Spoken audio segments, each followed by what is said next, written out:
दोस्तों नमस्कार। मैं मृत्युंजय आपका स्वागत करता हूं हमारे इस चैनल सटीक परामर्श में। और अगर आप देखिए एक्सपोर्ट करना चाहते हैं एग्रीकल्चर प्रोडक्ट दुबई में, तो आपको कौन कौन सा लाइसेंस का ज़रूरत पड़ेगा या वहां की जो गवर्नमेंट का पॉलिसी है क्या बोलती है कि किन किन लोगों को परमिशन है या क्या क्या लाइसेंस चाहिए होगा ताकि आप वहाँ पे एक्सपोर्ट कर पाएँ, उसके बारे में आज हम लोग बात करने वाले हैं। तो देखिए, कोई भी अगर आप एग्रीकल्चर प्रोडक्ट खासकर खाने पीने की चीज़ें अगर दुबई में आप भेजते हैं, तो सबसे पहले तो आपको मान लीजिए अपना जो जहाँ से भेज रहे हैं, इंडिया से भेज रहे हैं, तो आपको अपने कंट्री का जो डॉक्यूमेंट्स है या गवर्नमेंट जो बोलती है उसको मानना पड़ेगा। उसके बाद फिर वहाँ का जो कंट्री का डिमांड है उसको मानना पड़ेगा। दोनों चीज़ों को माननी पड़ेगी, क्योंकि अगर मान लीजिए यहाँ अगर आप नहीं मान रहे हैं तो दिक्कत है, वहाँ भी नहीं मान रहे हैं तो दिक्कत है। तो इसके लिए क्या होता है, सबसे पहले आपको अपना कंपनी फॉर्म करना पड़ता है, ट्रेडिंग कंपनी।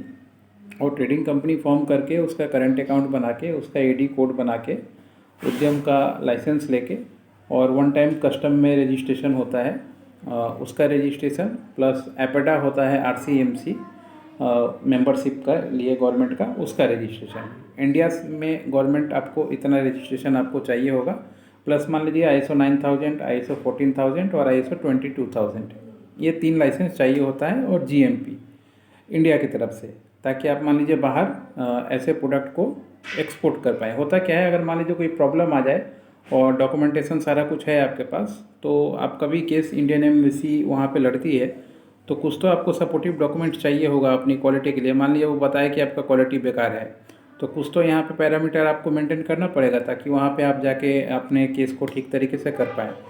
कब किसके साथ क्या प्रॉब्लम आ जाए कोई नहीं जाता बिजनेस में, इसलिए सेफ गेम के तौर पे ये सारा सर्टिफिकेशन बनाया जाता है। उसके बाद जो दुबई का रूल रेगुलेशन है कि वहाँ पे अगर आप कोई भी प्रोडक्ट भेज रहे हैं, चाहे कुछ भी मतलब पहनने वहनने का छोड़ के खाने पीने का, तो वो लोग हलाल सर्टिफिकेट मांगते हैं। अब हलाल सर्टिफिकेशन भी होता है तो, और GMP सर्टिफिकेट, ये 2 सर्टिफिकेट्स ज़्यादातर मैक्सिमम वो लोग मांगते हैं।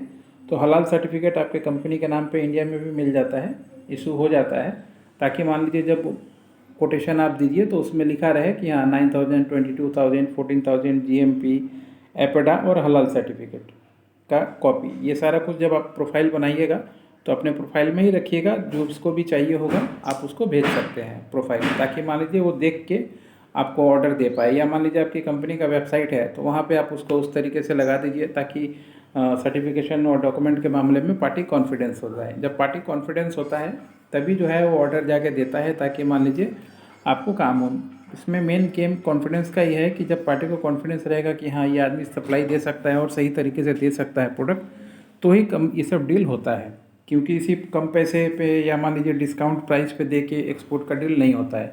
पता चला कि आपने भेज दिया और सामान वहाँ पे ठीक नहीं भेजा, तो कम पैसे के चक्कर में एक्सपोर्टर वहाँ पे इंपोर्टर क्या करेगा, वो सामान लेगा आपसे यहाँ से इंडिया पे, मान लीजिए वो चीज़ वहाँ पे नहीं मिल रही है तो उसको तो फिर वो मार्केट में ही बेचेगा। तो अगर क्वालिटी ठीक ना हो, सर्टिफिकेशन ठीक ना हो, पैरामीटर ठीक ना हो, तो वहाँ की गवर्नमेंट उस पर एक्शन ले सकती है। माल ना बिके तो उसका फाइनेंशियल लॉस हो सकता है। तो एज ए एक्सपोर्टर आपको इन सब बातों का भी ध्यान रखना पड़ेगा। जब आप उसकी कंपनी का, उसका मार्केट का ध्यान रखिएगा और फिर उसके साथ काम कीजिएगा, तो फिर वो कंपनी भी आपके साथ चाहेगी काम करना और लॉन्ग टर्म में जुड़े रहना। ये सारा प्रोसेस जो है हम लोग करवाते हैं, एक्सपोर्ट इंपोर्ट से लेके लाइसेंस बनवाने से लेके लीड तक। तो आप चाहें तो अगर आपकी कंपनी है तो हमारे साथ जुड़ के इसका साल का कंसल्टेंसी ले सकते हैं, जिसमें हम लोग आपको पूरे साल ऐसे बिजनेस रिलेटेड टॉपिक या मार्केटिंग रिलेटेड टॉपिक या कैसे लीड निकलता है, कहाँ से ख़रीदने को मिलता है नहीं मिलता है, क्या प्रोसीजर होना चाहिए, ये सब पे गाइड करते रहते हैं और बिजनेस को आगे लेके जाते हैं।